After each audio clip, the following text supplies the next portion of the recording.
Hello दोस्तों, नमस्ते, राधे राधे। मैं आपकी साधना दुबे आज आप सभी के सामने एक बहुत ही प्यारा भोले बाबा का सावन का महीना चल रहा है, उसी उपलक्ष्य में एक बहुत ही प्यारा भोले बाबा का भजन लेके आई हूँ। दोस्तों, यह भजन आप लोगों को जैसा लगे कमेंट पे अपनी राय जरूर दीजिएगा। अपनी छोटी बहन को अपना दुलार प्यार आशीर्वाद खूब ढेर सारा दीजिएगा, ताकि हर दिन एक नया वीडियो लेकर आप लोगों के सामने हाजिर रहूँ। हमारा हौसला ज़रूर बढ़ाइए दोस्तों। आइए हम और हमारे वीडियो को ज़्यादा से ज़्यादा शेयर कीजिए, लाइक शेयर सब्सक्राइब कीजिए दोस्तों। आइए देर न करते हुए इस गीत को आगे बढ़ाती हूँ। आइए आप लोग भोले बाबा का भजन सुनिए और कमेंट में अपनी राय जरूर दीजिएगा।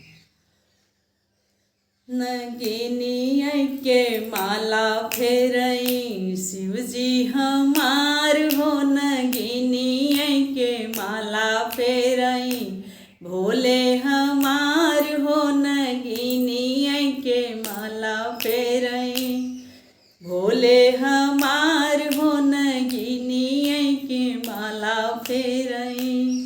पूड़ी मिठाई उनके मन ही न भावई, पूड़ी मिठाई उनके मन ही न भावई।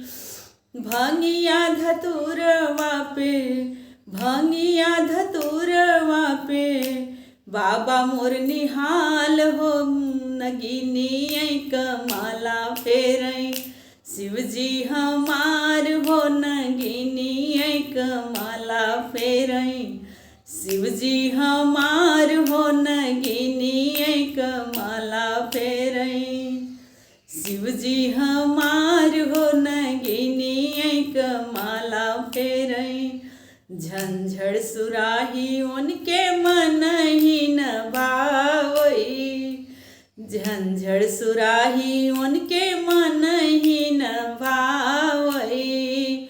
गंगा जी के जलवा पे, गंगा जी के जलवा पे भोला मोर निहाल हो, नगिनी कमाला फेरई शिव जी हमार हो, नगिनी कमाला फेरई।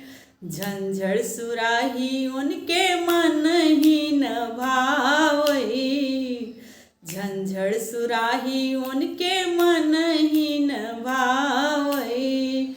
गंगा जी के जलवा पे, गंगा जी के जलवा पे बाबा मोर निहाल हो, नगिनी के माला फेरई शिव जी हमार हो, नगिनी के माला फेरई शिव जी हमार हो, नगिनी के माला फेरई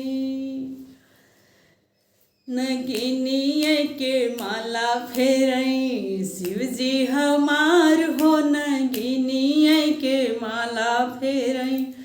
महला दुई महला उनके मन ही न भावई, महला दुई महला उनके मन ही न भावई। पर्वत पहाड़िया पे, पर्वत पहाड़िया पे बाबा मोर निहाल हो, नगिनी के माला फेरई शिव जी हमार हो, नगिनी के माला फेरई भोला हमार हो, नगिनी के माला फेरई शिव जी हमार हो, नगिनी के माला फेरई। गद्दा गलैचा उनके मन ही न भावई, गद्दा गलैचा उनके मन ही न भावई।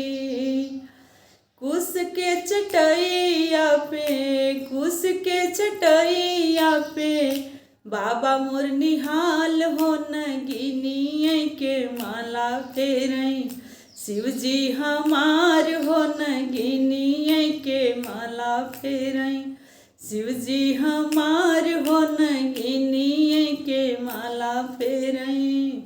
गैया भैंसिया उनके मन ही न भावई, गैया भैंसिया उनके मन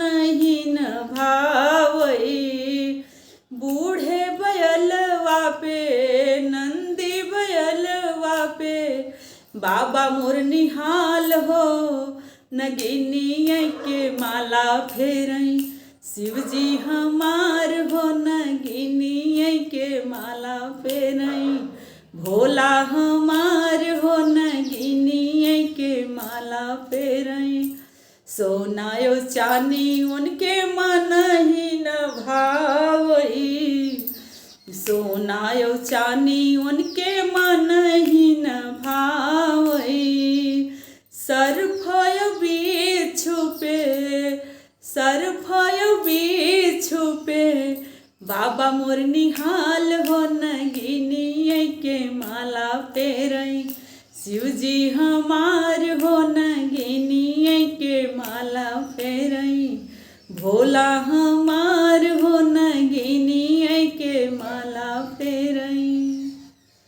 धन्यवाद दोस्तों। यह भोलेनाथ का भजन आप लोगों को जैसा लगे कमेंट में पूरा जोड़ दीजिए।